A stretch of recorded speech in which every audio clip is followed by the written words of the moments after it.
On what should have been the happiest day of his life, Daniel Kensington was left humiliated, abandoned at the altar by his glamorous fiancée. Seeking refuge from the scandal, he escapes to a quiet inn in a town he's never heard of. There, a chance encounter with Serena James, a kind and grounded innkeeper, begins to rewrite his story. But when his past collides with his newfound peace, will love prove stronger than the life he left behind? Before we get into the story, comment below where in the world you are watching from today. The grand ballroom of the Kensington Plaza Hotel gleamed with thousands of white roses and crystal chandeliers. Nearly 300 guests chatted excitedly, all dressed in their finest attire. At the front of the room, Daniel Kensington shifted uncomfortably in his custom-tailored tuxedo. At 35, he was one of New York's most eligible bachelors, or at least he had been until today. "Stop fidgeting," whispered his best friend and best man Marcus. "You look like you're about to jump out of your skin." "I'm fine," Daniel muttered, though his clenched jaw suggested otherwise. He checked his Rolex for the 4th time in 2 minutes. The ceremony should have started 15 minutes ago. Daniel Kensington was not a man accustomed to waiting. As CEO of Kensington Developments, he commanded boardrooms and closed multi-million-dollar deals before lunch.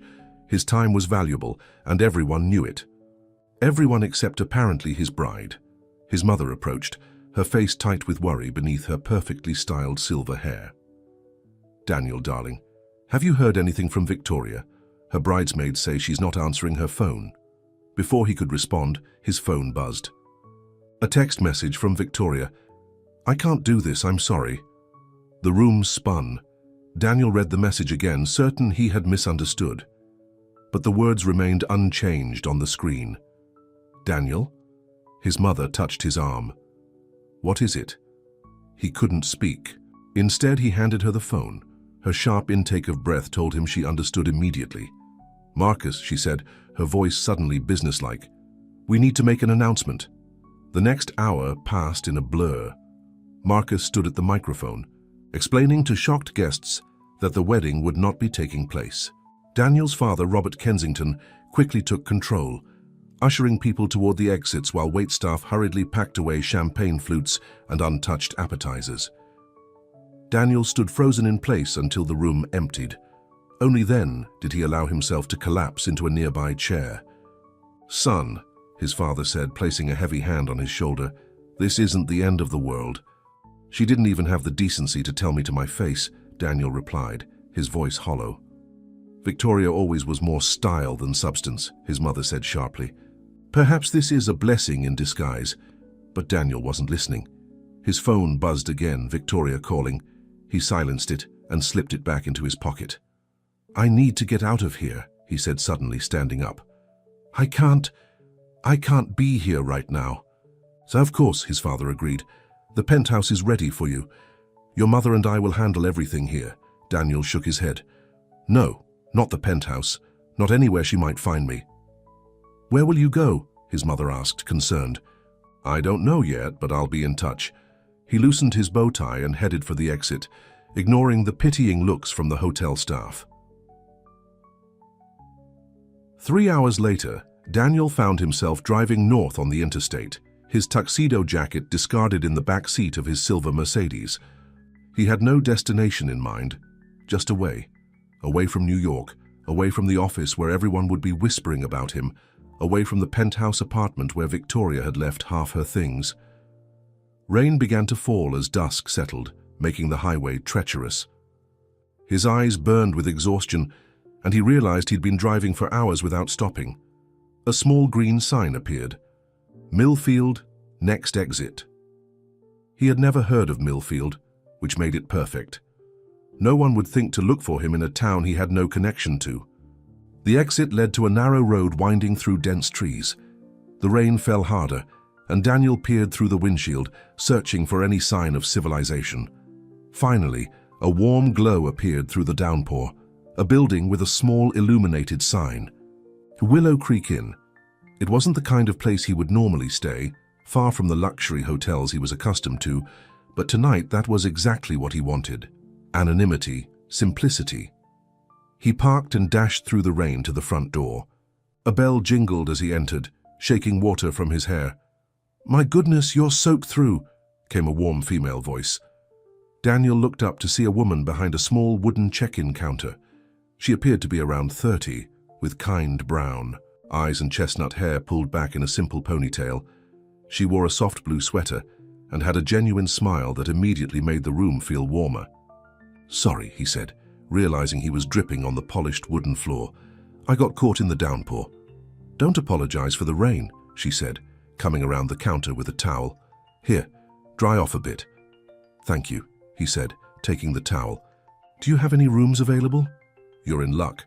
We have one room left, our best one actually, the Willow Suite." She returned to the counter and opened an old-fashioned registration book.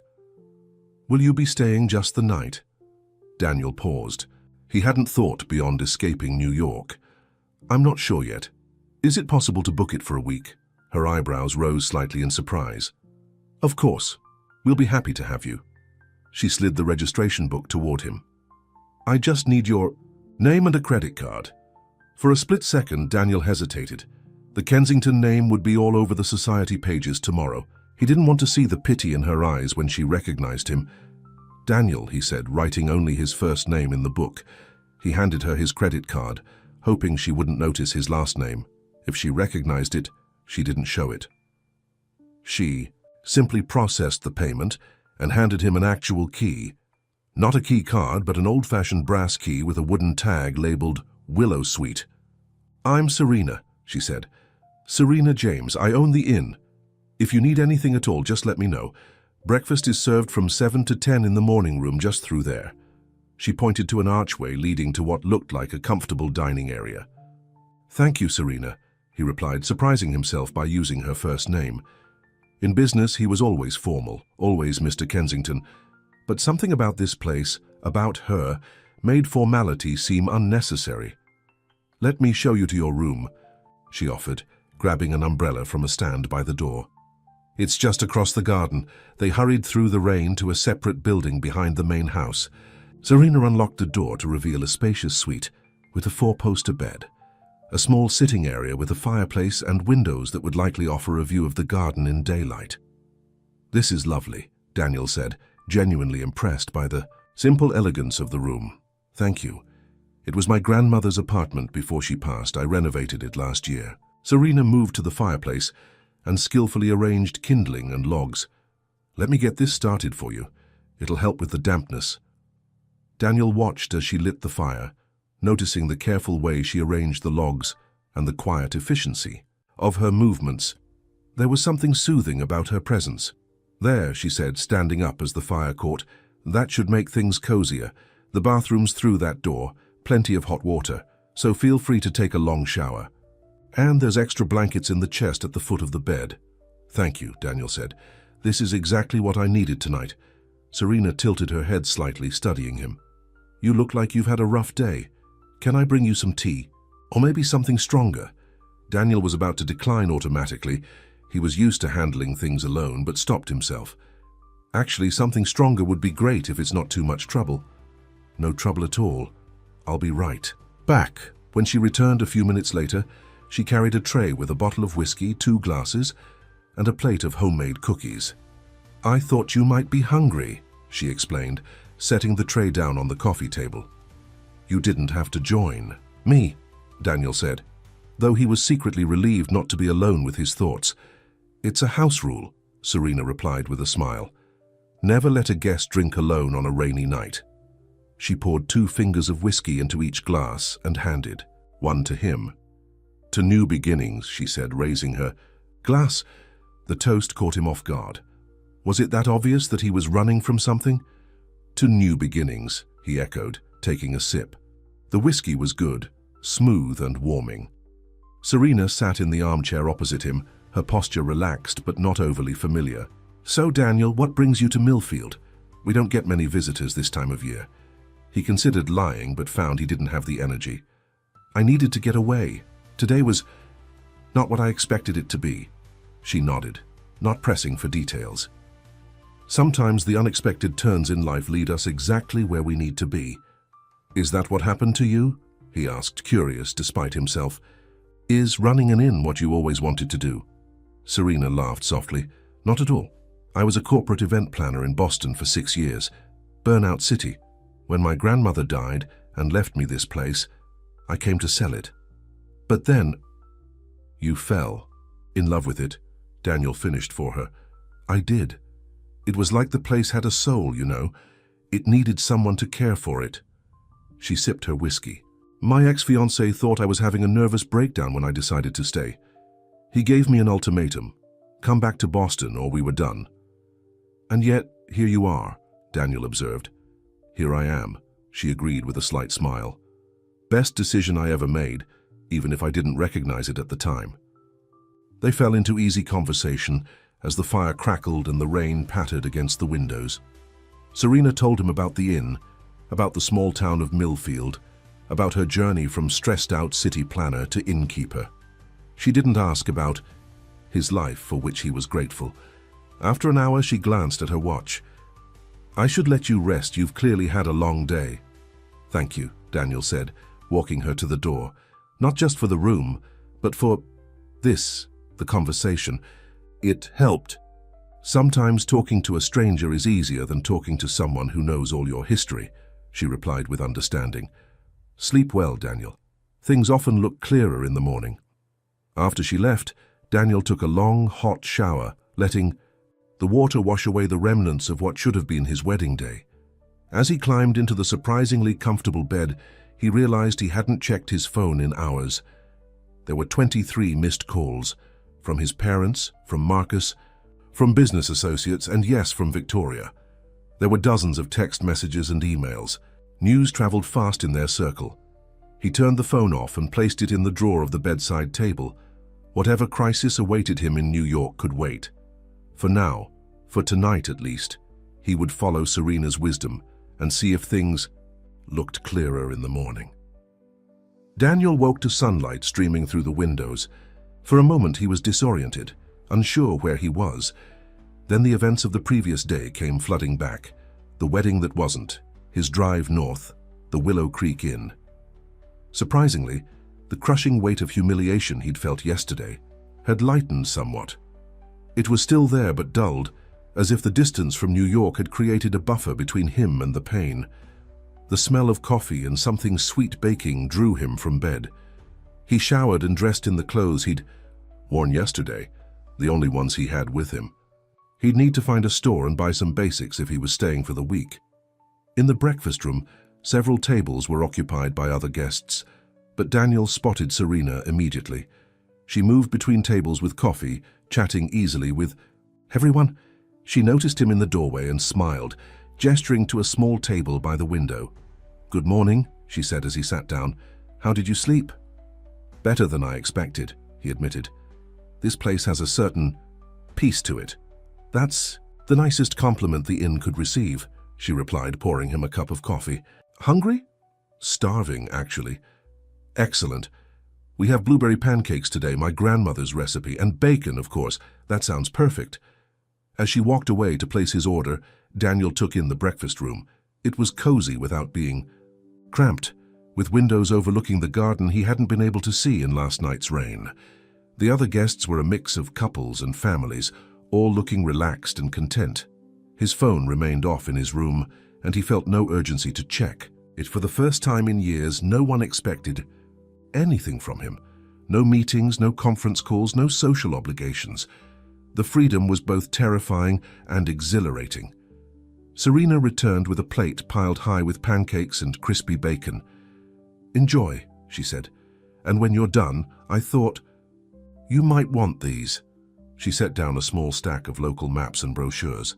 There's more to Millfield than meets the eye. The hiking trails up at Crescent Lake are beautiful this time of year. Thank you, Daniel said, touched by her thoughtfulness. Though I just realized I don't have any clothes with me other than what I'm wearing. Is there somewhere in town I can buy some basics? Miller's General Store on Main Street has everything you'd need. Nothing fancy, but good quality. She hesitated, then added, if you don't mind me asking, did you leave in a hurry? Daniel's fork paused halfway to his mouth. You could say that. Serena nodded, not pushing further. Well, if you need anything washed, We have laundry facilities for guests, just let me know." Throughout breakfast, Daniel caught himself watching Serena as she moved around the room. There was something captivating about her easy confidence, the genuine way she interacted with everyone. She seemed completely comfortable in her own skin, something he realized he had never been, despite all his success. After breakfast, Daniel took one of Serena's maps and walked into town. Millfield was exactly the kind of small town he would normally drive through without a second glance. A main street lined with locally owned shops, a small park with a gazebo, a library housed in a beautiful old Victorian building. At Miller's general store, he bought jeans, t-shirts, a couple of sweaters, and other necessities. The older man behind the counter, who introduced himself as Henry Miller, was clearly curious about the stranger in town, but didn't pry. "You staying at Serena's place?" Henry asked as he rang up Daniel's purchases. "Yes, at the Willow Creek Inn. She's done wonders with that old place. Her grandmother would be proud." Henry bagged the clothes. "You planning to hike while you're here? We've got some good trails." "Maybe," Daniel replied. "I haven't really planned anything, just taking it a day at a time." Henry nodded approvingly. "Best way to visit a place like Millfield. Let the town reveal itself to you." With his new clothes in hand, Daniel spent the rest of the morning exploring the town. He had lunch at a small diner called Maggie's, where the waitress, Maggie herself he assumed, treated him like a regular after learning he was staying at Serena's inn. "That girl saved this town, you know," Maggie said as she refilled his coffee. When the old mill closed, tourism dried up, but Serena came in and fixed up that inn, started promoting the area. "Now we get visitors year-round. Not like your fancy resorts, but enough to keep us going." "She seems special," Daniel agreed, surprising himself with the admission. "That she is. Been through her share of heartache too, but never lets it dim. Her light." Maggie gave him an appraising look. "You look like you could use a little of what she's got." Daniel raised an eyebrow. "And what's that?" "Perspective," Maggie replied simply. "The ability to see past what went wrong to what could still go right." The conversation stayed with Daniel as he walked back to the inn that afternoon. By the time he reached the Willow Creek Inn, he had made a decision. He would stay the full week, turn off his phone, and try to find some of that perspective Maggie had mentioned. Serena was in the garden when he returned, pruning roses despite the autumn chill. She waved when she saw him. "Find everything you need in town?" she called. "I did, thanks." He held up the shopping bags. "The locals are very friendly." "Small town perk," she replied with a smile. "Everyone knows everyone's business, but they'll also give you the shirt off their back if you need it." "Maggie at the diner had quite a lot to say about you," Daniel said, joining her in the garden. Serena groaned good-naturedly. "I'm sure she did. Maggie's been here since the Stone Age, I think. Knows all the gossip. She said you saved the town." Blush colored Serena's cheeks. "She exaggerates. I just fixed up a building and made a website."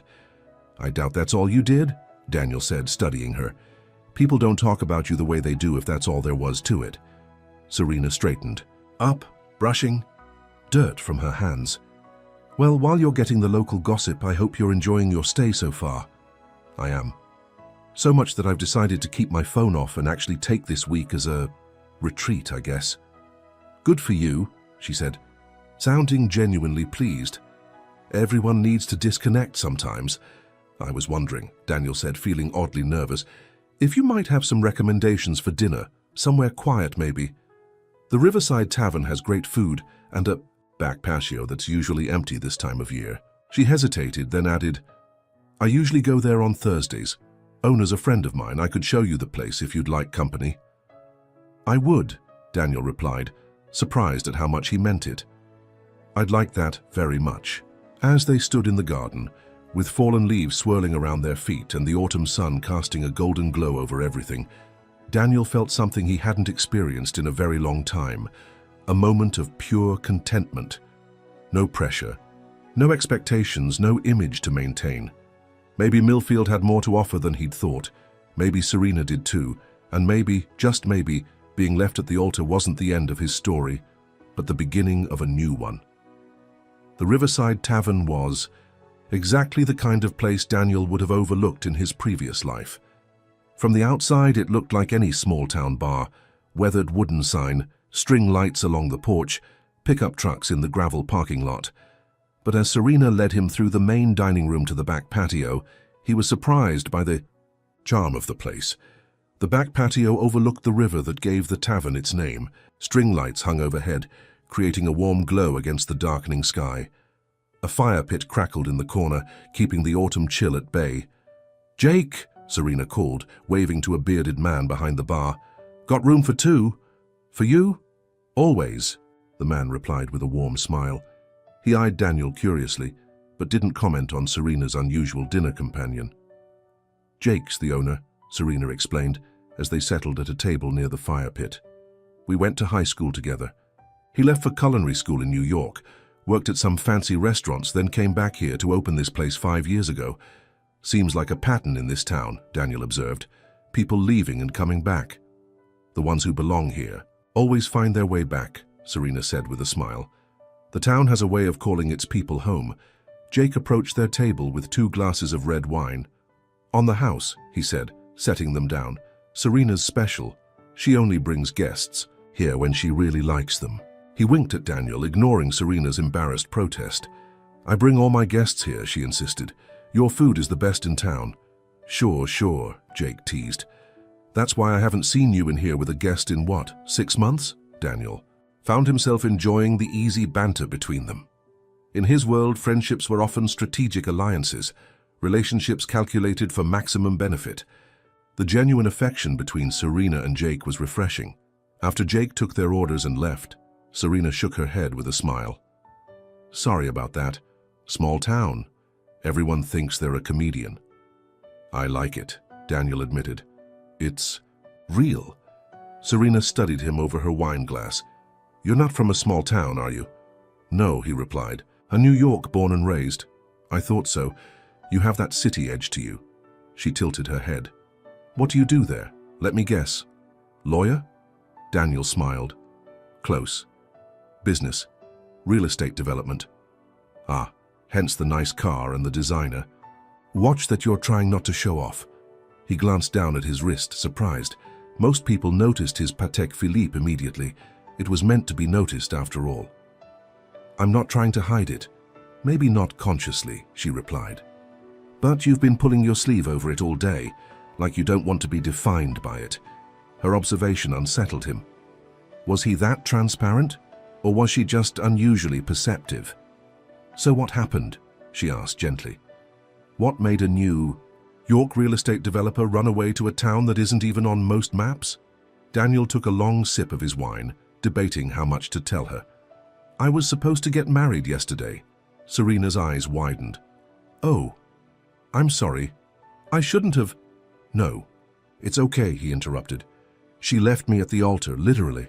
Sent a text message 15 minutes after the ceremony was supposed to start." "That's terrible," Serena said, genuine sympathy in her voice. "I'm so sorry, Daniel." "The funny thing is," he continued, surprising himself with his candor, "I'm not even sure I'm heartbroken.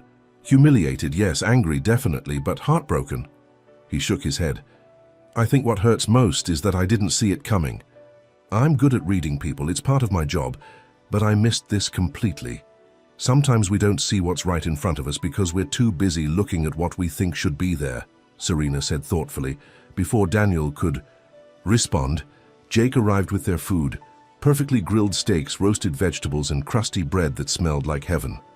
"Told you he's good," Serena said as Jake walked away. The food was excellent, better than many high-end New York restaurants Daniel frequented. As they ate, the conversation shifted to lighter topics. Serena told him about growing up in Millfield, about her brief escape to Boston, and about her decision to transform her grandmother's failing bed and breakfast into the thriving inn it was now. "It wasn't easy," she admitted. "The place was practically falling apart. My savings were gone in 3 months. I had to take out loans, work night shifts at Maggie's while renovating during the day." "But you made it work," Daniel said, impressed by her determination. "I did. First guest checked in exactly 1 year after I took over, an older couple celebrating their 40th anniversary." Her face softened at the memory. "They've come back every year since." You love it, Daniel observed. The inn, this town, these people. I do, she agreed. It's not glamorous and the profit margins are tight, but it's mine. I built it. She smiled. Well, rebuilt it. Daniel thought about his own career. He had built an empire, yes, but what did he actually love about it? The thrill of the deal, certainly. The challenge of transforming properties. But the day-to-day business? The endless meetings and social obligations? Not so much.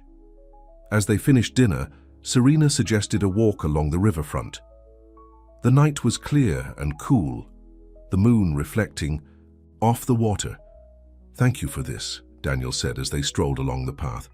For dinner, for the conversation, for not treating me like I might break.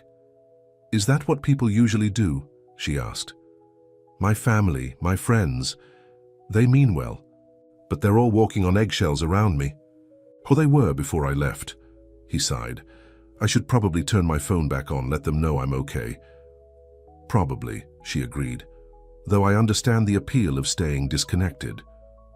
They walked in comfortable silence for a while, the only sound the gentle rush of the river beside them. Daniel found himself relaxing in a way he hadn't in years. Can I ask you something personal? He said finally. Sure. You mentioned an ex-fiancé yesterday. What happened there? If you don't mind talking about it. Serena was quiet for a moment. His name was David. We met in college, dated for 5 years. Before he proposed, he was safe, dependable. We had the same friends, the same goals, or so I thought. What changed? I did, she said simply. When my grandmother died and left me the inn, something clicked. I realized I'd been following a path that someone else had laid out. Good school, good job, good fiancé, but none of it was really mine, you know. It was what I thought I was supposed to want. Daniel nodded, her words resonating more than he cared to admit. David couldn't understand why I'd want to throw away our life in Boston to run a failing inn in the middle of nowhere. He thought it was grief making me crazy. She shrugged. Maybe it was a little, but it was also the first decision I'd ever made that was completely, wholly mine. And you don't regret it? Daniel asked. Not for a second, she replied without hesitation. It hasn't been easy, but it's been right. For me, anyway. They had reached a small dock that jutted out into the river. Serena led him to the end, where they sat on a wooden bench facing the water. What about you? She asked. Any regrets about your path? Daniel considered the question seriously. I've never really thought about it in those terms. The company was my father's and his father's, before him. Being a Kensington meant following in their footsteps. The moment the words left his mouth, he realized his slip. He glanced at Serena, but if she recognized his last name, she didn't show it. And you've been happy, she pressed. I've been successful, he replied automatically, then paused. That's not the same thing. Is it? Serena smiled softly. No, it's not. For the rest of the evening, they talked about everything and nothing. Favorite books, childhood memories, travel dreams. Daniel couldn't remember the last time he'd had a conversation that wasn't about business or social obligations. It was refreshing, like taking a deep breath after being underwater too long. When they finally walked back to the inn, the night had grown chilly. Daniel found himself wanting to extend their time together. Coffee, he suggested as they approached the main house. Or tea, if you prefer. I should probably finish some paperwork, Serena said reluctantly. I have a wedding party checking in tomorrow, not a big one, just a family gathering for a small ceremony at the lake.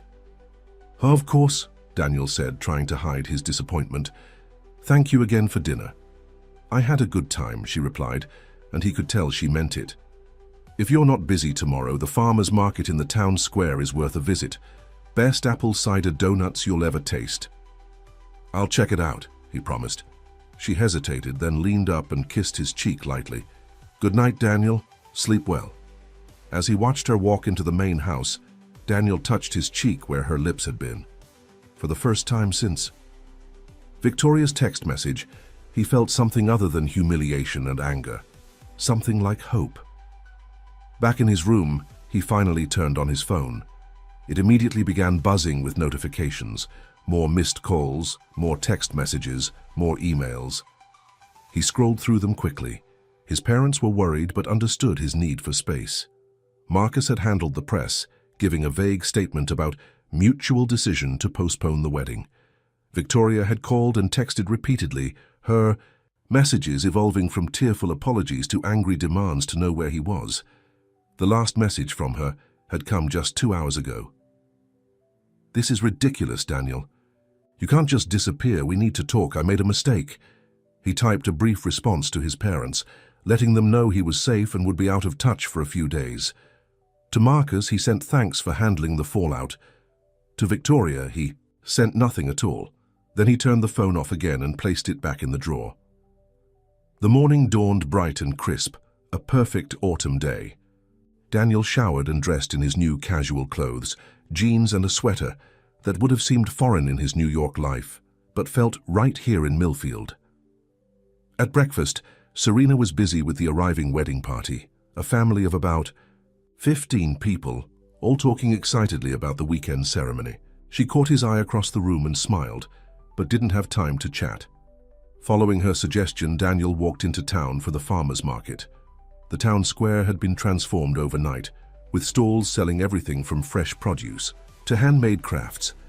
Live music played from a small stage, and children ran between the booths, their laughter carrying on the breeze. He found the donut stand Serena had mentioned and bought one, still warm from the fryer and coated in cinnamon sugar. It was, as promised, the best he'd ever tasted. "First time at our market?" asked the woman who had sold him the donut. "First time in Millfield," Daniel replied. "Well, welcome. I'm Ellen, by the way. I run the bakery on Main Street." "Daniel," he introduced himself, extending his hand. "You staying at Serena's place?" she asked, shaking his hand. "Is it that obvious?" Ellen laughed. "Small town. News travels fast, especially when Serena brings a handsome stranger to Jake's for dinner." Daniel felt his cheeks warm. "We just had dinner." "Mm-hmm," Ellen said with a knowing smile. "Well, enjoy your stay, Daniel. And if you're smart, you'll get to know our Serena better. She's one of the good ones." As he continued through the market, several other vendors greeted him by name, all somehow knowing he was staying at the Willow Creek Inn. By the time he'd made a complete circuit, he'd been given free samples of local honey, homemade jam, and artisanal cheese, along with more knowing smiles and thinly veiled suggestions about Serena. It should have been intrusive, but Daniel found it oddly charming.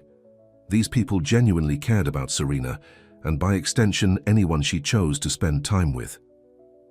When was the last time anyone had looked out for Victoria that way? Or for him, for that matter? Their friends were all socialites and business connections, relationships maintained for mutual benefit rather than genuine affection. With a bag full of local products, Daniel headed back to the inn. He found Serena in the garden, showing the wedding party the area where their ceremony would take place the following day. "The arbor will be set up here," she was explaining, gesturing to a space between two large maple trees ablaze with autumn colors. "And we'll have chairs arranged in a semicircle facing the lake." "It's perfect," said an older woman who appeared to be the mother of the bride.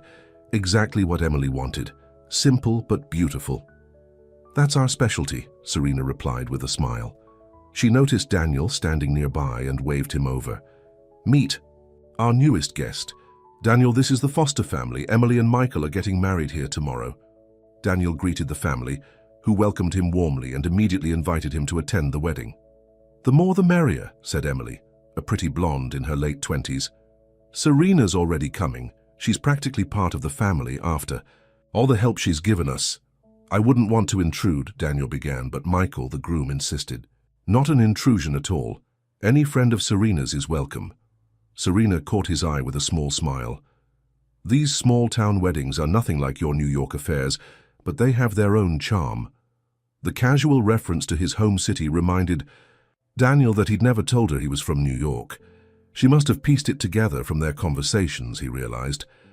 After the Foster family dispersed to check into their rooms, Daniel approached Serena. "You've been busy today." "Small. Weddings are still weddings," she replied with a laugh. "Her 1,000 details to manage, but they're good people and it's a simple ceremony. Tomorrow will be lovely. They seem very fond of you, Daniel observed. The Fosters have been coming to the lake for years. Emily practically grew up spending summers here. When they were looking for a wedding venue, they wanted something meaningful to their family history. She smiled. That's the kind of business I love most, helping people create memories. You're good at it, he said sincerely. The way you connect with people, make them feel special. A slight blush colored her cheeks. Thank you. It's easy when you genuinely care. There it was again, that authenticity that drew him to her. Victoria had been expert at saying the right things, making the right gestures, but always with calculation behind it. Serena simply was. Did you enjoy the market? She asked, changing the subject. I did, though apparently everyone in town knows. I had dinner with you last night, Serena groaned. I'm sorry, small-town gossip mill works at lightning speed. Don't be sorry, he assured her. Everyone was very welcoming, almost protective of you, actually. They're good people, nosy but good. She checked her watch. I need to go over some final details with the caterer for tomorrow. But if you're free later, Jake's having a live music night at the tavern.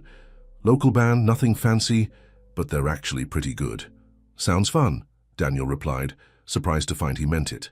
In New York, his idea of entertainment ran more toward exclusive clubs and private box seats at Lincoln Center, but the thought of a local band in a riverside tavern with Serena sounded far more appealing. Great. I'll knock on your door around. Hate, she suggested. I'll be ready. Daniel spent the afternoon exploring the trails around the lake, enjoying the solitude and the riot of autumn colors. He found a spot on a rocky outcropping with a view of the water and sat for nearly an hour just thinking. His life in New York seemed distant now, like something from another lifetime. Here no one expected anything from him. He wasn't Daniel Kensington, CEO and heir to the Kensington fortune. He was just Daniel, a guy staying at the local inn. The simplicity was liberating. For the first time, he could see how much of his identity had been wrapped up in his family name, his position, his wealth. Strip all that away, and who was he? Really? He thought about Serena's story, how she had walked away from a safe life to follow her own path. It had taken courage, he realized, the kind of courage he wasn't sure he possessed. By the time he returned to the inn, the sun was setting. He showered and changed, choosing one of the sweaters he'd bought in town, casual but nice. At precisely 8 o'clock, there was a soft knock on his door. Serena stood there looking lovely in jeans, boots, and a soft green sweater that brought out the flecks of gold in her brown eyes. Her hair was down tonight, falling in soft waves. Around her shoulders. Ready for some small-town entertainment? She asked with a smile. Absolutely, he replied, grabbing his jacket. The tavern was packed when they arrived, the crowd a mix of locals and tourists. The band was setting up on a small stage in the corner, and the energy in the room was infectious. Jake waved them over to a reserved table near the stage. Perks of being the owner's friend, Serena explained as they sat down. The band, 4, locals who called themselves River Run, started their set with a cover of an old Tom Petty song. They were surprisingly good, with a sound that blended rock, country, and folk. Daniel found himself relaxing into the atmosphere, enjoying the music and the company. Serena seemed to know everyone, greeting people by name as they stopped by their table, but she never left Daniel's side for long, always returning with a smile that made him feel like he was exactly where he was supposed to be. During a break in the music, Jake joined them at the table. What do you think? He asked Daniel. Not exactly Broadway, but they've got heart. They're great, Daniel replied sincerely. This whole place is great. Jake and Serena exchanged a look. He's coming around, Jake said with a grin. Next thing, you know he'll be looking at real estate listings. Don't tease him, Serena scolded, but she was smiling too. The band started up again, this time with a slower song. Couples moved to the small dance floor, swaying to the music. Dance with me? Serena asked, holding out her hand. Daniel hesitated only briefly before taking it. I should warn you, I'm better at boardroom negotiations than dancing. It's not about skill, she replied, leading him to the dance floor. It's about feeling the music. He placed his hands on her waist as her arms went around his neck. They moved together slowly, finding a natural rhythm. Serena fit perfectly against him, as if they'd danced together 100 times before. "Thank you," he said softly. "For what? For showing me all this? For making me feel welcome?" He paused. "For seeing me. Not just the version of me I usually show the world." She looked up at him, her eyes serious. "The version of you that you show the world. Is that the real you?" The question caught him off guard. "I don't know," he admitted. "I've been playing that role for so long, sometimes it's hard to tell where it ends, and I begin." "Maybe that's why you're here," she suggested, "to figure that out." As the song ended, they remained close, neither wanting to break the connection. Daniel looked down at her, struck by a sudden, powerful urge to kiss her. Before he could act, on it, the band launched into an upbeat number, breaking the spell. Serena stepped back, a slight flush on her cheeks. "Another drink?" she suggested. "Sure," he agreed, following her back to their table. The rest of the evening passed in a blur of good music, better company, and a growing certainty that something important was happening between them.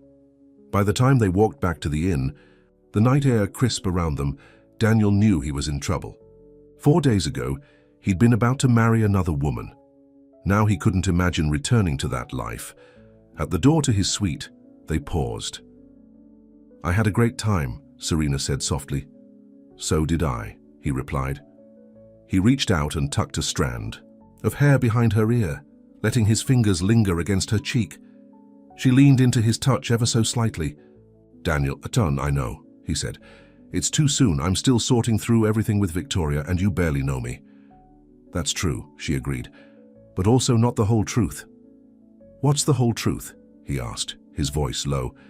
"That I haven't felt this way about someone in a very long time." She met his eyes directly. "And it scares me a little." "Me too," he admitted. She stood on tiptoe and pressed a gentle kiss to his lips, so brief he might have imagined it. "Good night, Daniel," she whispered. "Good night, Serena," he replied, watching as she walked away. Inside his room, Daniel touched his lips, the ghost of her kiss still lingering. He was falling for her, falling hard and fast, and tomorrow at the wedding he would see her again. But as he prepared for bed, his phone, which he'd left in the drawer all day, lit up with a new message alert. Curious, he picked it up. It was from Victoria. "I've given you enough time to sulk. I'm coming to find you. Your assistant finally broke and told me where you are. We need to talk. I'll be there tomorrow." Daniel stared at the message, his stomach dropping. Victoria was coming here, to Millfield, to his sanctuary. And just like that, his past was about to collide with his future. Daniel barely slept that night. Victoria's message played over and over in his mind. How had his assistant known where he was? He hadn't told anyone specific details, just that he needed space. Then he remembered his credit card, of course. The card would have shown charges in Millfield. By morning, he still hadn't decided what to do. Part of him wanted to leave before Victoria arrived, to avoid the confrontation entirely. But that would mean leaving Serena without explanation, and the thought of hurting her was unbearable. He arrived at breakfast earlier than usual, hoping to catch Serena before the wedding preparations consumed her day. She was arranging fresh flowers on the buffet table when he entered, and her face lit up when she saw him. "Good morning," she said brightly. "You're up early." "Couldn't sleep," he admitted. "Can we talk for a minute?" Concern flickered across her face. "Of course. Let's go to my office." She led him to a small room off the main entrance, decorated simply but tastefully. Family photos lined the shelves, including several of an older woman who must have been her grandmother. "What's wrong?" Serena asked as soon as the door closed behind them. Daniel ran a hand through his hair. "Victoria's coming to Millfield. Today." "Victoria, your ex-fiancée?" Serena's expression was unreadable. "Yes, she texted last night. Apparently my assistant told her where I was." "I see." Serena's voice was calm, but Daniel could sense her withdrawal. "I suppose you two have things to discuss." "Serena, it's not like that. She left me at the altar, remember? I have nothing to say to her." "Then why do you look so conflicted?" she asked quietly. Daniel sighed. "Because I'm afraid of what she'll say, what she'll do. Victoria can be dramatic. And this place, these past few days with you, It's been special. I don't want her to ruin it. Serena's expression softened. I understand, but you can't hide from your past forever, Daniel. I know, he agreed, but I don't have to let it dictate my future either. She smiled slightly at that. No, you don't. She glanced at her watch. I need to finish setting up for the wedding. It starts at 2. Will you still be my date? He asked, suddenly unsure. I was never officially your date, she reminded him with a teasing smile. I'm working the event, remember? Right, he said, feeling foolish. Of course. But, she added softly, I'd be happy to save a dance for you at the reception. Relief washed over him. I'd like that. Daniel, she said hesitantly, whatever happens with Victoria today, just be honest. With her, with yourself, and with me. I will, he promised. The wedding setup kept Serena busy all morning. Daniel wandered the grounds of the inn, trying to imagine what he would say to Victoria when she arrived. By noon, there was still no sign of her, and he began to wonder if she had changed her mind. He returned to his suite to change for the wedding. As he knotted his tie, one of the few dress items he'd purchased in town, he heard a knock at the door. His heart raced, thinking it might be Victoria, but when he opened it, it was Jake. Hey, Jake said, taking in Daniel's surprised expression. Serena mentioned you might need some moral support today. Thought I'd check in. Daniel was touched by the gesture. Thanks, come in. Jake entered the suite, hands in his pockets. Nice place. Serena did a good job with the renovation. She's good at what she does, Daniel agreed. Yeah, she is. Jake studied him for a moment. So the ex is coming to town, apparently. And how do you feel about that? Daniel considered the question. A week ago, I was going to marry her. Now the thought of seeing her makes me, I don't know, angry, confused. And Serena? Jake asked bluntly. How do you feel about her? That's complicated, Daniel replied. Doesn't have to be, Jake countered. Either you care about her or you don't. I do, Daniel said without hesitation. More than I thought possible after knowing someone for such a short time. Jake nodded, seemingly satisfied. Good, because if you hurt her, you'll have the entire town of Millfield to answer to, and trust me, that's not a fight you want. I believe you, Daniel said with a small smile, but I have no intention of hurting her. Intentions are fine, but actions matter. More. Jake headed for the door. The wedding's about to start. I'm catering the reception, so I need to get back. Just wanted to make sure your head was on straight. After Jake left, Daniel finished getting ready. Through the window, he could see the wedding set up by the lake, white chairs arranged in a semicircle, the arbor Serena had mentioned now decorated with autumn flowers and leaves. Guests were already gathering, the women in colorful dresses, the men in suits and ties. He joined them, finding a seat toward the back. The ceremony was simple but beautiful. The bride, Emily, walked down the aisle to a string quartet playing softly. Her father gave her away with tears in his eyes. The officiant, a family friend, spoke of love and commitment, of weathering storms together and celebrating joys. Daniel found himself watching Serena more than the ceremony. She stood discreetly, to one side, making sure everything ran smoothly. Even in her professional capacity, she was fully present, her face reflecting the joy of the moment. After the vows were exchanged and the newlyweds walked back up the aisle amid cheers and applause, the guests moved to the tent set up for the reception. Tables were arranged around a small dance floor, each decorated with autumn-themed centerpieces. Daniel spotted Serena directing the catering staff and made his way toward her. She looked beautiful in a simple burgundy dress, her hair swept up in an elegant knot. Everything looks perfect, he told her. Thank you, she replied with a smile. It all came together nicely. You work miracles, he said sincerely. Her cheeks colored slightly. Hardly a miracle, just careful planning and a bit of luck with the weather. Any sign of... Daniel let the question trail off. Victoria? No, Serena replied, but the day is young. The reception was in full swing, the band playing, guests dancing, when Daniel felt a tap on his shoulder. He turned, expecting to see Serena. but instead found himself face to face with Victoria. She was as beautiful as ever in a designer dress that probably cost more than most of the wedding guests' monthly salaries. Her blonde hair was perfectly styled, her makeup flawless. But Daniel noticed something he hadn't before. A calculation in her eyes, a hardness behind the beauty. "Daniel," she said, her voice carrying just the right note of emotion. "Finally. Do you have any idea how difficult it was to find this place?" "Victoria," he replied, keeping his voice neutral. "I'm surprised you made the effort." She glanced around, taking in the rustic reception with a barely concealed look of disdain. "Can we talk somewhere private? This isn't really the place for the conversation we need to have." Daniel hesitated, then nodded. "The garden is quiet. We can talk there." He led her away from the reception, acutely aware of the curious glances, following them. He caught Serena's eye briefly as they left. Her expression was composed, but he could see the worry she was trying to hide. In the garden, Victoria wasted no time. "Daniel, I made a mistake. A terrible, awful mistake." "Which one?" he asked coldly. "Leaving me at the altar or coming here?" Her perfect features registered shock at his tone. "I panicked, okay? The wedding, the expectations, all of it. It was overwhelming.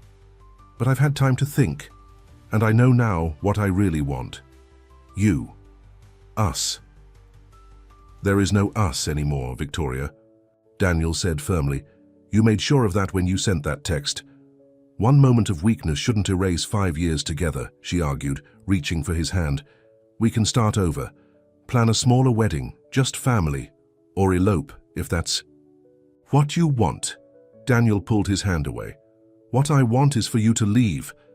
Anger flashed in her eyes, quickly replaced by calculation. "Is this about that woman, the innkeeper? Daniel, be serious. She's a small-town nobody.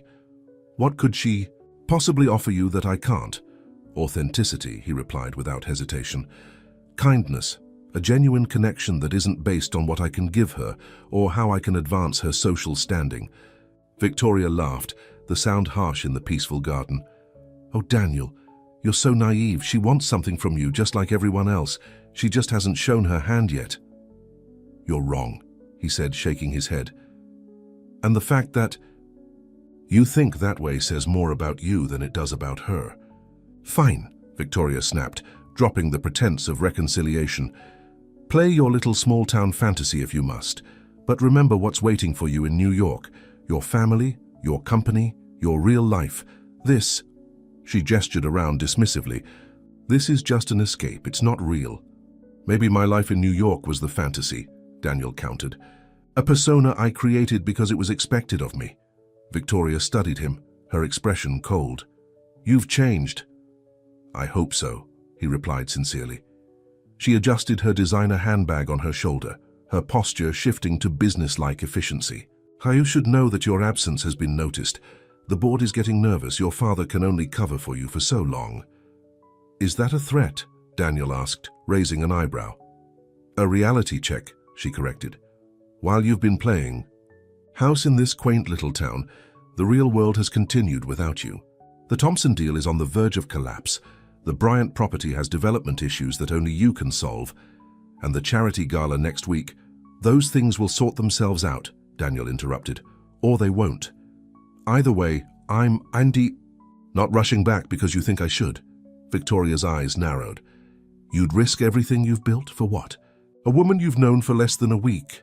"For myself," Daniel corrected. "For the chance to figure out who I am when I'm not being who everyone expects me to be." Victoria stared at him for a long moment, then shook her head. "I don't even recognize you anymore." "Maybe you never really knew me," he suggested quietly. She turned to leave, then paused. "She knows who you are, doesn't she? The real you, Daniel Kensington, CEO of Kensington Developments, one of the wealthiest men in New York." Daniel hesitated. "I haven't hidden who I am, but we haven't discussed specifics of my work." A slow, calculated smile spread across Victoria's face. "Oh, this is delicious. She has no idea. Your little innkeeper thinks you're just a regular guy who got his heart broken." Victoria laughed. "When she finds out the truth, when she realizes who you really are, do you think she'll still look at you the same way?" Or will those kind eyes of hers start calculating what you're worth? Serena isn't like that, Daniel insisted, but a seed of doubt had been planted. Everyone has a price, Daniel, Victoria said, her voice almost gentle now. Even small town. Innkeepers with kind eyes and warm smiles. With that parting shot, she walked away, her heels clicking on the garden path, her designer dress out of place among the simple beauty of Serena's garden. Daniel stood alone, Victoria's words echoing. In his mind, was she right? Would Serena see him differently when she knew the whole truth? The thought was unbearable.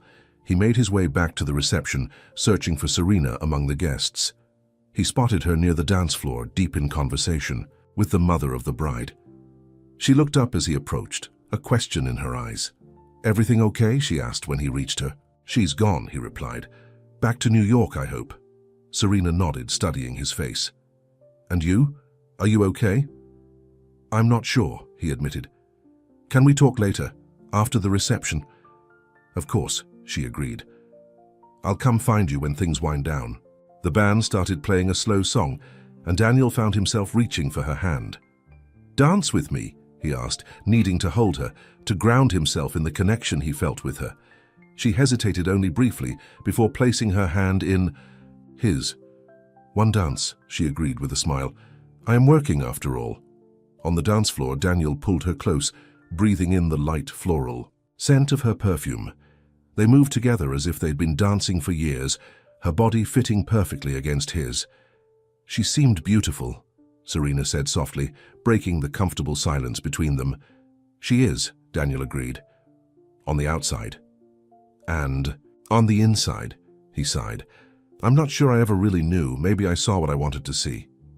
That's easy to do, Serena said, her cheek resting against his chest as they swayed to the music. We all have blind spots when it comes to the people we care about. Do I have blind spots about you? He asked, the question slipping out before he could stop it. She looked up at him, her eyes searching his. What do you mean? Nothing, he replied quickly. Forget I asked. Serena studied him for a moment longer, then rested her head against his chest again. We all have layers, Daniel. Parts of ourselves we show the world, parts we keep hidden. Getting to know someone means peeling back those layers, one by one. And if you don't like what you find, he asked, thinking of Victoria's warning. Then, at least you know the truth, she replied simply. That's always better than a beautiful lie. The song ended and Serena stepped back. I need to check on the cake, she said. We'll talk later, okay? I'll be here, he promised. As she walked away, Daniel felt the weight of his unshared truth. He needed to tell her everything, who he really was, the life he'd left behind, the complexities that came with the Kensington name. But Victoria's words haunted him. Would knowing change how Serena saw him? The reception continued around him, the joy of the newlyweds and their families, a stark contrast to the turmoil in his heart. He chatted with guests, accepted a slice of cake, clapped as the bride and groom departed amid a shower of autumn leaves instead of rice.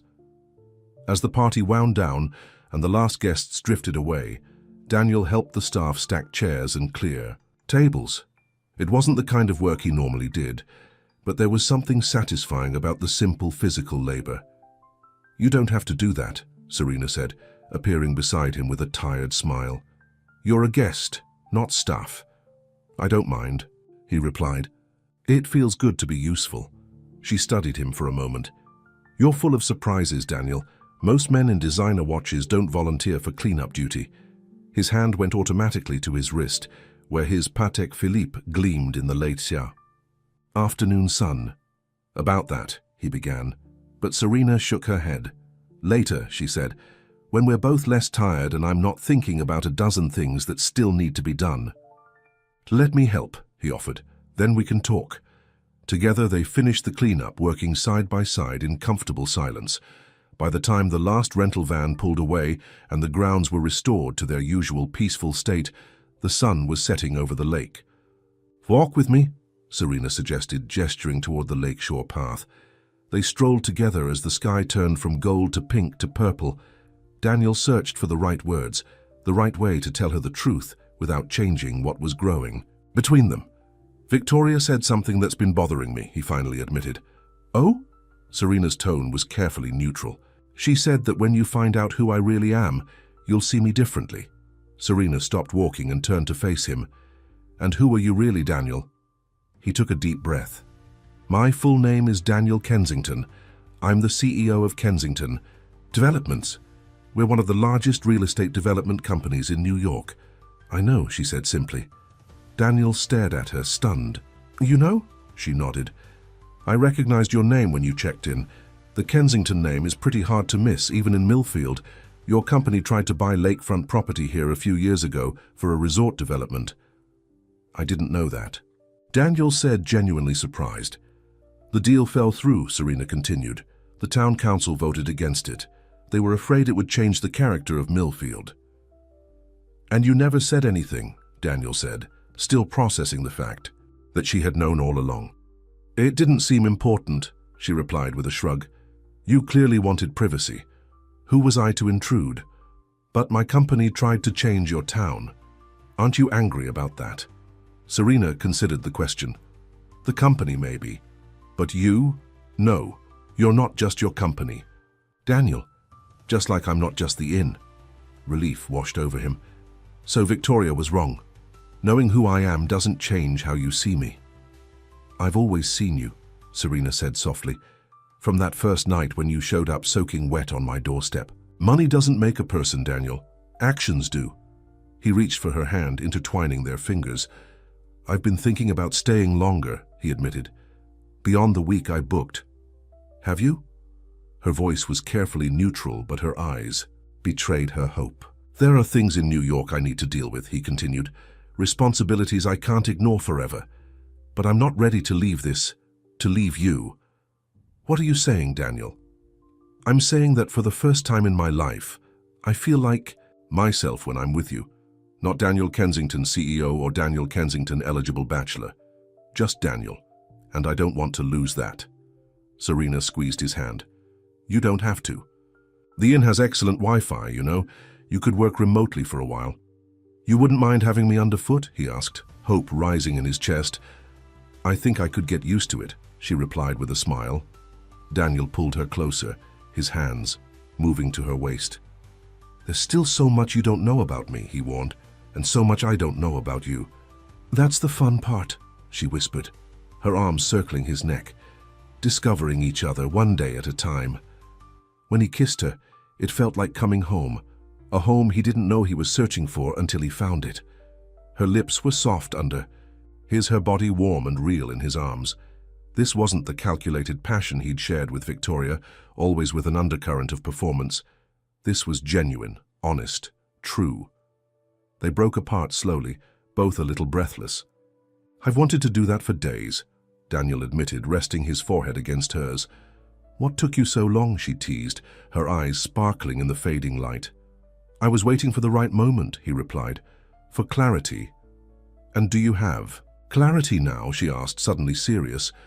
I'm getting there, he said honestly. There's still a lot to figure out. My life in New York, the company, what I really want for my future. But one thing is clear. What's that? You, he said simply. You're the clearest thing in my life right now, Serena. The one thing that makes perfect sense. She smiled, the kind of smile that reached her eyes and warmed her whole face. I feel the same way, and that scares me a little. Why? Because you have a whole life waiting for you in New York. Important work, family, responsibilities, and I have the inn, this town, my life here. We'll figure it out, Daniel promised, though he had no idea how. One step at a time. As they walked back to the inn, hand in hand, the stars began to appear above them. Daniel felt a sense of peace he hadn't experienced in years, maybe ever. Whatever challenges lay ahead, and there would be many, at least he wouldn't face them alone.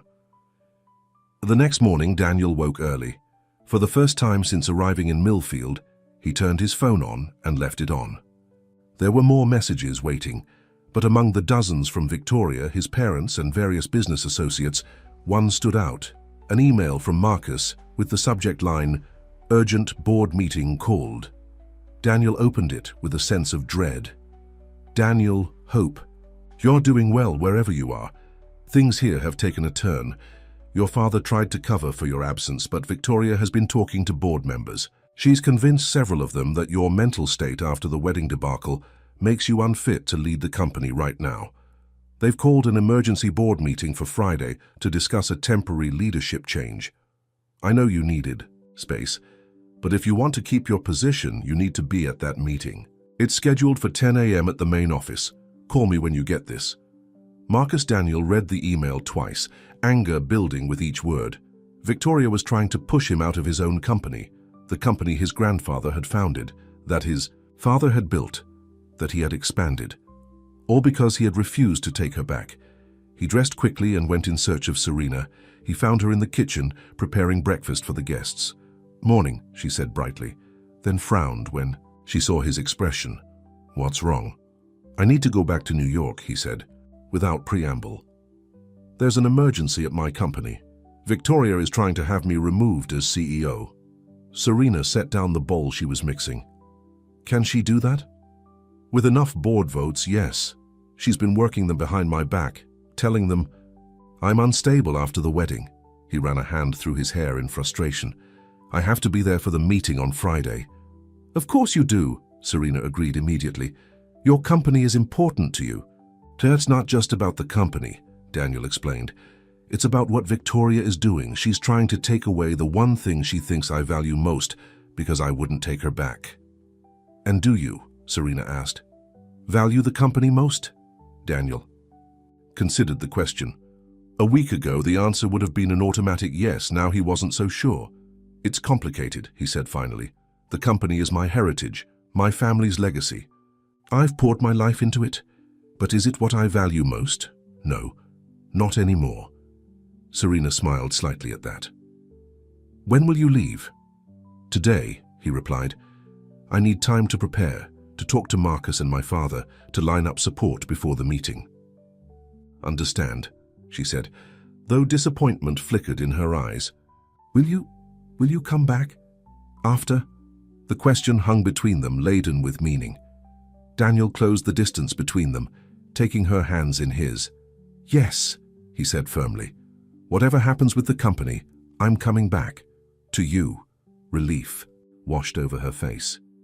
"Good, because I'd hate to have to come to New York to find you." "Would you?" he asked, surprised. "Come to New York, I mean." "For you?" she smiled. "I might be persuaded. Though I hear the people there are terribly sophisticated, I might be out of place." "You would outshine every socialite and corporate shark in the city," Daniel said honestly. "But I'd rather bring you there on your terms, not because you're chasing after me." "Then don't make me chase you," she replied simply. "Come back when you're done." "I will," he promised, sealing the vow with a kiss. 2 hours later, his bag was packed and his car was loaded. Serena stood with him in the driveway, both reluctant to say goodbye. "Call me when you get there," she said, "so I know you arrived. Safely." "I will," he promised, "and I'll call every day until I'm back." "You'd better," she warned with a smile. He kissed her once more, trying to memorize the feel of her, the scent of her, the way she fit perfectly in his arms. "I won't be gone long," he said. "A week at most." "I'll be here," she assured him. The inn isn't going anywhere, neither am I. As Daniel drove away, watching Serena grow smaller in his rearview mirror, he felt a mix of determination and regret. Regret at leaving this place that had become a sanctuary, this woman who had helped him find himself again. But determination, too, to handle the crisis in New York and return to Millfield, to Serena, to the life he was beginning to envision for himself. The drive to New York gave him time to think, to plan. By the time he reached the city limits, he knew exactly what he needed to do. First, secure his position at the company, then make arrangements for a more flexible working situation. And finally, return to Millfield with a clear proposal for how they could build a future together, one that honored both their worlds. What he didn't know, couldn't know, was that Victoria had one more card to play, one that would test everything. He and Serena had built in their short time together. New York City welcomed Daniel back with its familiar chaos, honking horns, crowded sidewalks, and the relentless energy that never seemed to fade. After the peaceful quiet of Millfield, the city felt overwhelming. His penthouse apartment was exactly as he'd left it, still bearing traces of the life he'd planned with Victoria, her magazines on the coffee table, her favorite wine in the refrigerator. A framed photo of them he hadn't had time to remove before fleeing. Daniel set down his bag and went straight to the balcony, needing air. The city stretched before him, a concrete jungle so different from the autumn trees and tranquil lake of Millfield. For the first time, he looked at New York and didn't feel the rush of excitement he once had. Instead, he felt a strange emptiness, as if he were standing in someone else's life. His phone rang, Marcus calling. "You're back," his friend said when Daniel answered. "Thank God, where?" "Have you been?" "Somewhere quiet," Daniel replied. "I needed to think." "Well, while you were thinking, Victoria's been plotting. She's convinced Thompson, Martinez and Goldstein to vote with her. That's already 4 out of the 10 board members." Daniel sighed. "How's my father handling this?" "Badly," Marcus admitted. "He's furious with Victoria but trying not to show it. You know how he is, always the diplomat. And the media? Speculating. Some say you had a nervous breakdown. Others say you fled the country with a secret lover. The business pages are more concerned with what your absence means for the Thompson deal, which is collapsing according to Victoria," Daniel said. "Not collapsing, but shaky," Marcus corrected. "Ryan Thompson is nervous. He wants reassurances that you're still committed." "Set up a dinner with him tonight," Daniel instructed. "I'll handle it personally and schedule meetings with Martinez and Goldstein tomorrow. Thompson I can win back easily. The other 2 will be harder, but I know what they want." "What about the Bryant property issues?" "Forward me the reports. I'll review them before my meeting with the board." They continued discussing strategy for several minutes. By the time they hung up, Daniel had a full schedule for the next 3 days leading up to the board meeting. He showered and changed into a suit that felt strangely constraining after days in jeans and sweaters. As he knotted his tie, his phone rang again. "Serena." "Hey," he answered, his voice softening immediately. "I was just about to call you." "You made it back safely?" she asked. "I did, though it doesn't feel much like home anymore." "No?" There was a smile in her voice. "No. Home is starting to feel like somewhere else entirely." "I like the sound of that," she said softly. "How bad is it? The situation with your company?" Daniel sighed. "Manageable but complicated. Victoria's been busy. I have meetings lined up for the next 3 days to undo her damage before the board vote." "You sound tired already," Serena observed. "I miss the quiet," he admitted. "And you, mostly you."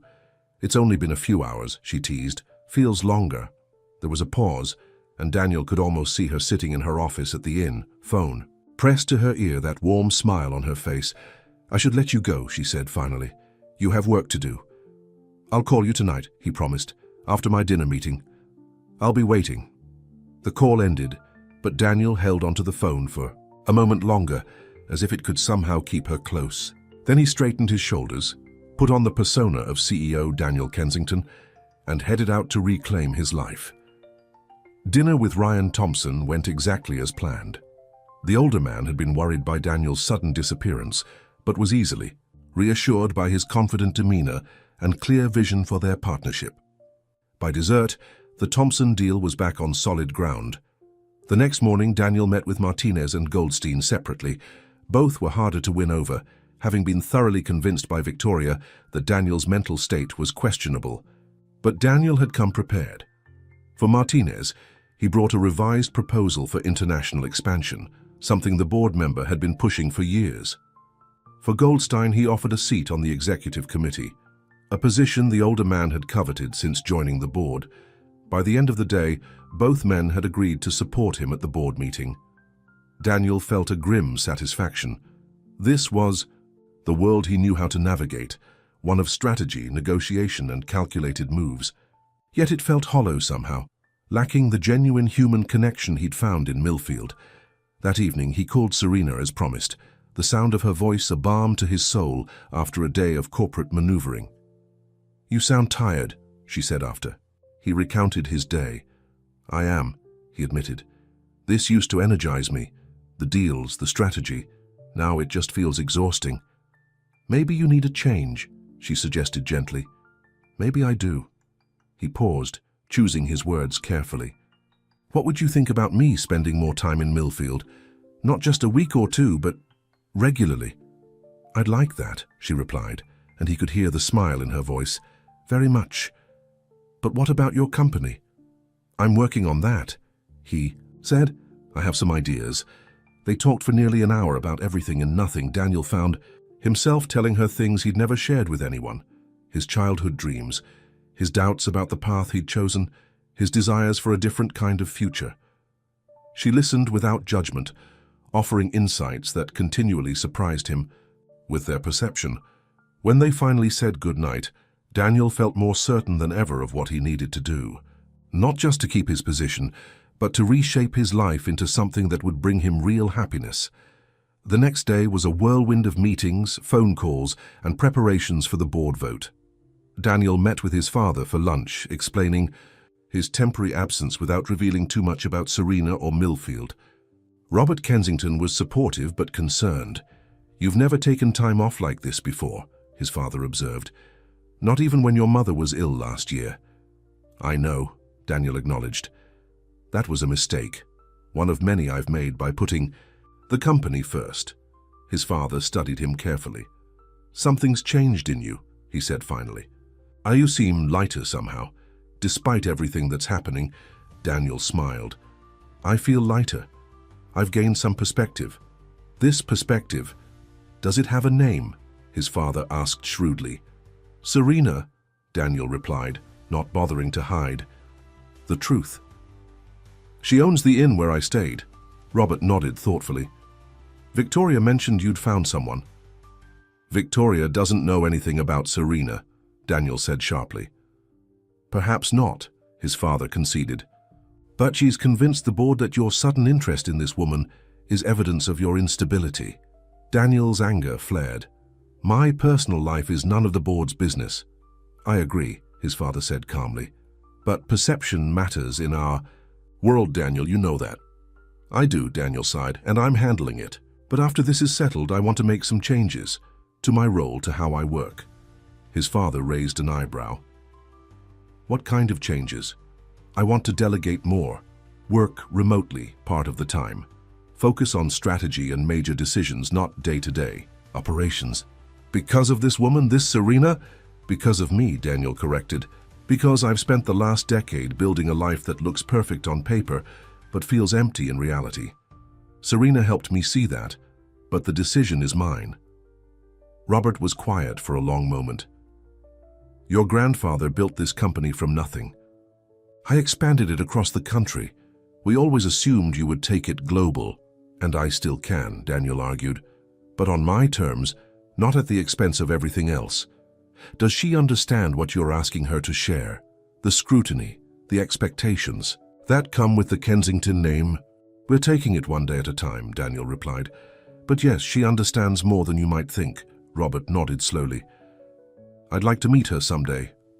You will, Daniel promised, after all this is settled. By Thursday evening, Daniel had secured enough board votes to feel confident about the meeting. 7 out of 10 members had pledged their support, more than enough to counter Victoria's efforts.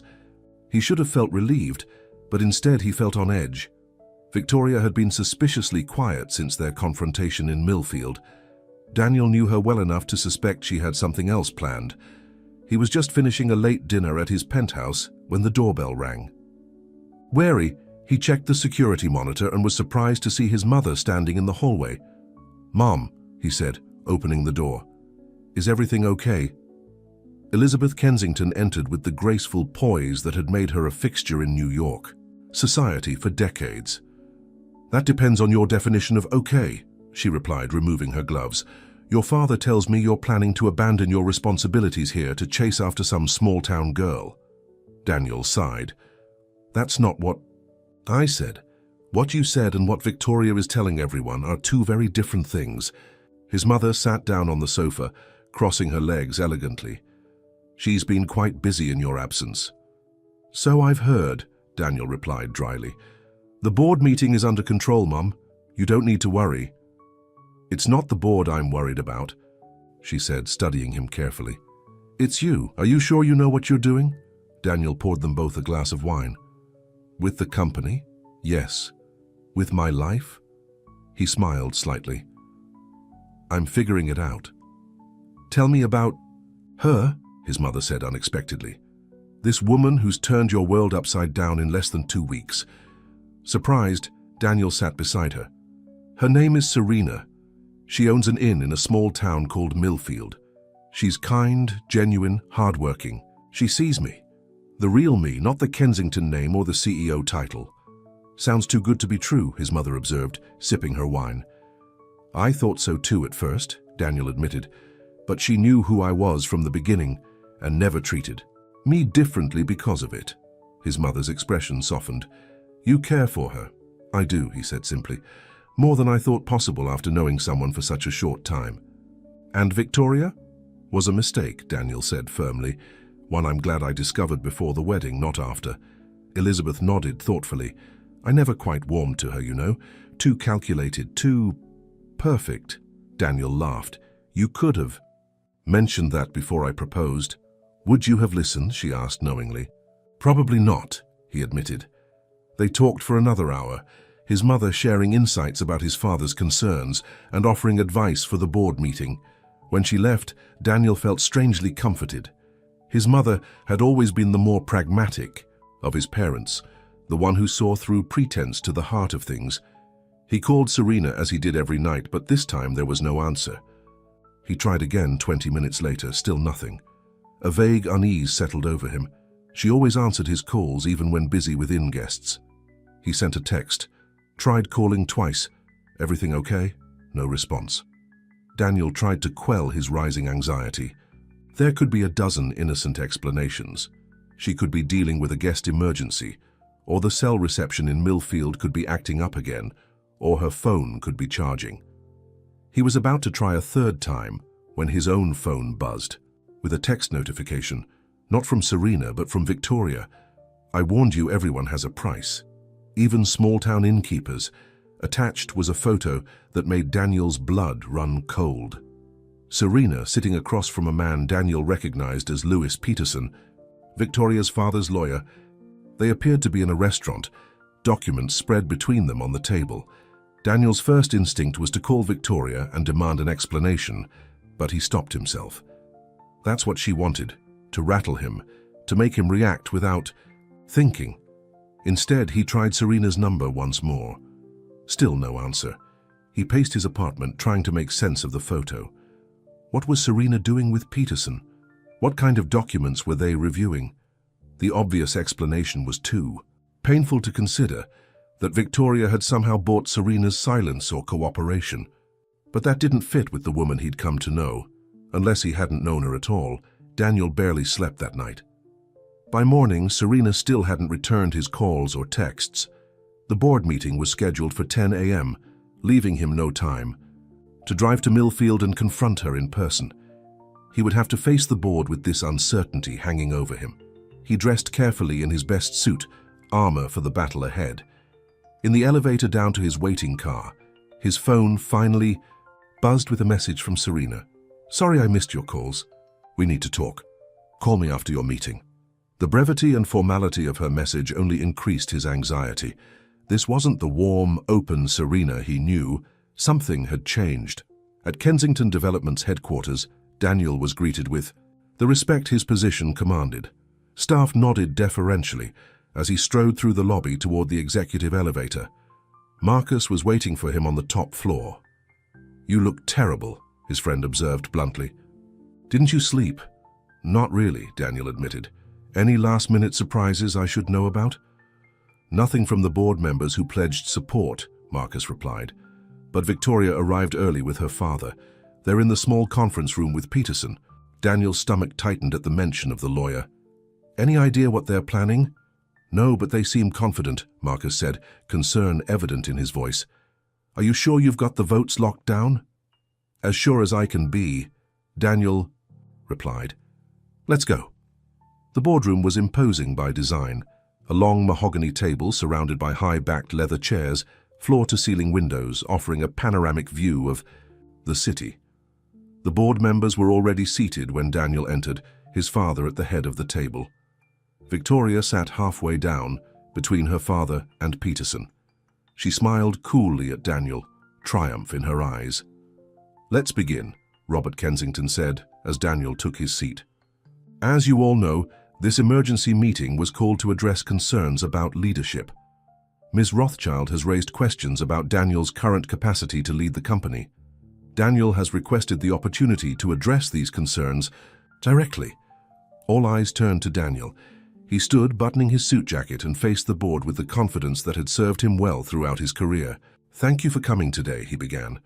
"I understand there have been concerns about my brief absence following what should have been my wedding day. Let me be clear. I took personal time to process a difficult situation. During that time, I remained available for any true emergencies and kept in touch with key team members."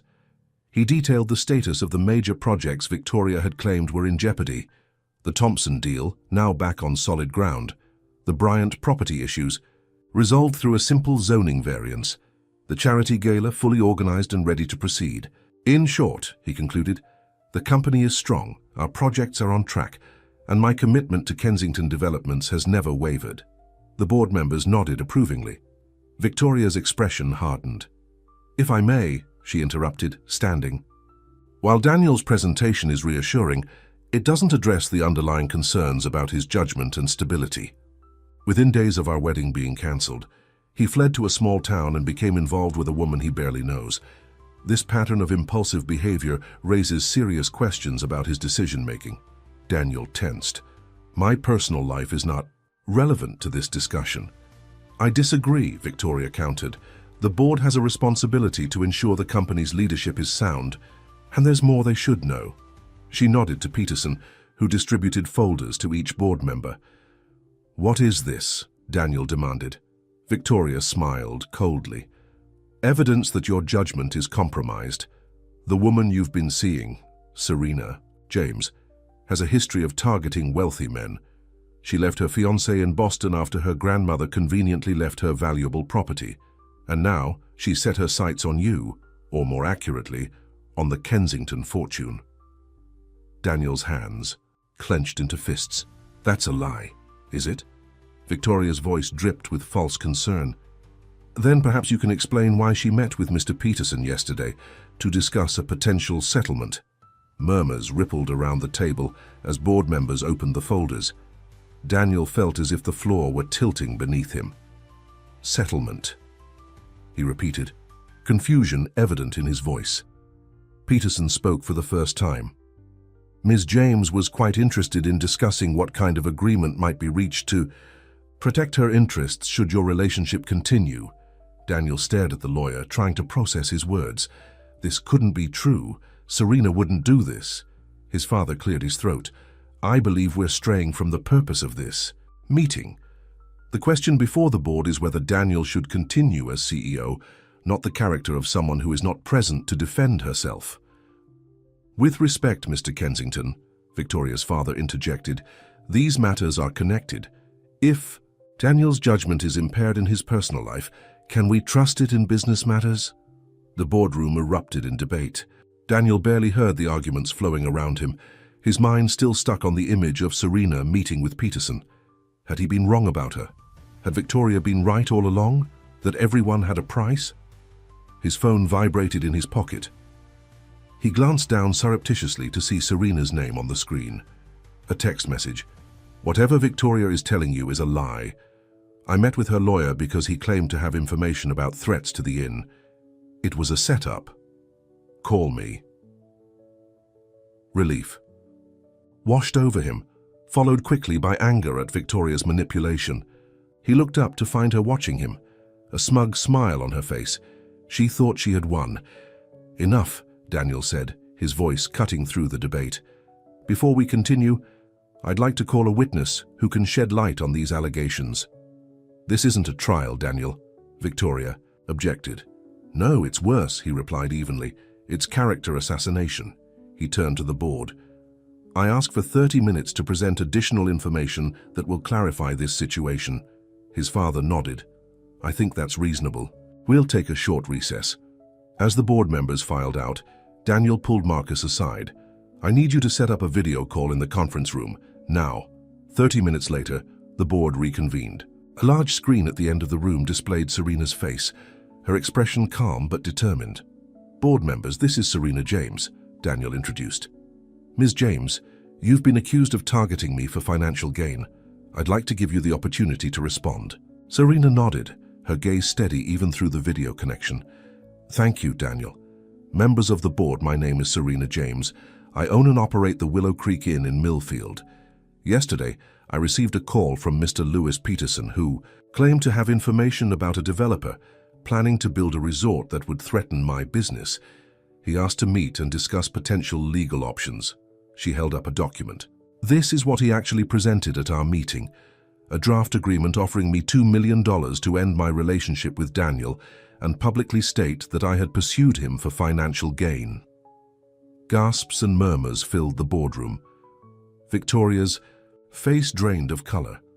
"I refused, of course," Serena continued. "I have no interest in Daniel's money. I built my business on my own and am proud of what I've accomplished. When I realized this was a setup, I left immediately and tried to call Daniel, but my phone had mysteriously stopped working until this morning." Daniel turned to Peterson. "Is this true?" The lawyer shifted uncomfortably. "I was acting on my client's instructions." All eyes turned to Victoria, who stood abruptly. "This is ridiculous. You can't possibly believe her. She's obviously lying to protect her scheme." "Ms. James," Robert Kensington addressed Serena directly, "what are your intentions? Regarding my son and our family business?" Serena met his gaze without hesitation. "My intention is to continue getting to know your son, Mr. Kensington. As for your business, I have no interest in it beyond Daniel's involvement. My life and my work are in Millfield." "And if Daniel were not the CEO of a major corporation? If he were, say, a teacher or a doctor with a modest income?" Serena smiled. "I would feel exactly the same way about him. It's not his position or his wealth that attracted me. It's who he is when all of that is stripped away." Robert nodded slowly, seeming satisfied with her answer. He turned to the board. "I believe we've heard enough. Shall we proceed with the vote?" The vote was decisive. 8-2 in favor of Daniel retaining his position. Only Victoria's father and one of his longtime allies voted against him. Victoria herself had no vote, being neither a board member nor a significant shareholder. The meeting concluded, Victoria rushed out without a word, her father and Peterson following close behind. The remaining board members congratulated Daniel, then dispersed, leaving him alone with his father and the video connection to Serena still active. "Well," Robert said with a small smile, "she's certainly forthright." "Yes, she is," Daniel agreed, looking at Serena's image on the screen. "It's one of the many things I love about her." His father raised an eyebrow at the word love, but didn't comment. Instead, he said, "I look forward to meeting her in person," before tactfully leaving the room. Once alone, Daniel turned to the screen. "I'm sorry," he said immediately. "I should have known Victoria would try something like this." "It's not your fault," Serena replied, "though I have to say, your ex-fiancé is quite the piece of work." Daniel laughed despite himself. "That's one way to put it." His expression grew serious. "I'm sorry I doubted you even for a moment." "You had reason to be confused," she said gently. "We haven't known each other long and the photo must have looked suspicious. Still," he insisted, "I should have trusted my instincts about you." "Well, now you know for sure," she said with a smile. "I'm not interested in your money, Daniel." "Kensington, just you." "That's good to hear," he replied, "because I'm coming back to Millfield today. I need to see you." "What about your company?" she asked. "After all, this drama, shouldn't you stay to smooth things over?" "The company will be fine for a few days," he assured her. "And I've been thinking about what I said before, about making changes to my role. I've already talked to my father about it. And he's open to the idea. We're going to restructure some responsibilities, bring in a COO to handle day-to-day operations. I'll focus on strategy and major deals, which I can do partly from Millfield, partly from New York." Serena's eyes widened. "You're serious about this?" "Never more serious about anything in my life," Daniel confirmed. "I'll still need to be in New York regularly, but I could split my time. If if that would work for you. Her smile was like sunshine breaking through clouds. I think we could make that work. Good, he said, feeling happier than he could remember, because there's something I need to ask you in person. The drive back to Millfield felt different this time. Daniel wasn't fleeing his life. He was driving toward a new one. The autumn colors seemed even more vibrant, the winding roads more welcoming. When he pulled into the driveway of the Willow Creek Inn, the sun was just beginning to set, casting a golden glow over the gardens. Serena was waiting on the porch, a vision in a simple blue dress, her hair loose around her shoulders. She ran to meet him as he stepped out of the car, throwing herself into his arms with an abandon that made his heart swell. "You're here," she said, her voice muffled against his chest. "You're really here." "I told you I'd come back," he reminded, her holding her close. She pulled back to look at him, her eyes shining. "After everything that happened, I wasn't sure. Corporate battles and board votes are pretty far from innkeeping." "Not as far as you might think," he replied with a smile. "Both require patience, strategy, and a genuine interest in making people happy." He brushed a strand of hair from her face.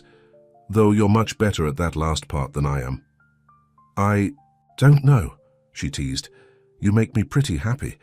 He kissed her then, pouring all his feelings into the connection between them. When they finally broke apart, both breathless, he rested his forehead against hers. "I have something to ask you," he said softly. "That sounds serious," she replied, a hint of playfulness in her voice. "It is," he confirmed. "I want to know if you'd be willing to have a semi-permanent guest at the inn." She raised an eyebrow. "Semi-permanent? Someone who would split his time between here and New York, who would want to make this place his home base, his sanctuary." He took her hands in his. "Who would hope in time to move from the guest suite to the innkeeper's quarters, if she'll have him." Serena's eyes filled with tears, but her smile was radiant. "She would consider it," she said, "though she might need some time to get to know him better first." "He has all the time in the world," Daniel assured her, "and where else he'd rather be." Hand in hand, they walked toward the inn, toward the beginning of their future together. Behind them, the last rays of sunlight glinted off the silver Mercedes, a reminder of the world Daniel had left behind, not abandoned, but transformed, just as he had been. Inside, the inn was warm and welcoming, the reception desk manned by Ellen from the bakery, who was filling in while Serena took the evening off. She winked at them as they passed, heading toward the garden and the path to the lake. "The whole town knows you're back," Serena told him. "Jake's planning a welcome dinner at the tavern tomorrow night." "I like that," Daniel said, genuinely touched. "It feels like coming home." "It is home," she replied simply, "for as long as you want it to be." As they reached the lake, the first stars were appearing in the darkening sky. Daniel wrapped his arms around Serena from behind, both of them gazing out at the water. "You know," he said thoughtfully, "a week ago being left at the altar seemed like the worst thing that could happen to me. Now I realize it was the best." "How so?" she asked, leaning back against him. "It led me here, to you, to a life I never knew I wanted, but now can't imagine living without." Serena turned in his arms to face him. "Are you sure about this? The commute, the distance, the different worlds we live in." "I'm sure about you," he said simply. "The rest we'll figure out together one day at a time," she smiled, that warm, genuine smile that had first captured his heart. "One day at a time," she agreed, "starting now." And as they sealed that promise with a kiss, Daniel knew with absolute certainty that love had found him not in the glittering ballroom where his wedding was supposed to take place, but in the ruins of those plans, in a small town inn run by a woman who saw him for who he truly was and loved him anyway. Sometimes, he realized, you had to lose everything to find what you really needed, and sometimes what you really needed had been waiting for you all along, just around an unexpected corner on a rainy night when you thought all was lost. For Daniel Kensington and Serena James, that rainy night was just the beginning of their story. A story of love after ruin, of healing, of finding home in each other's arms. The end.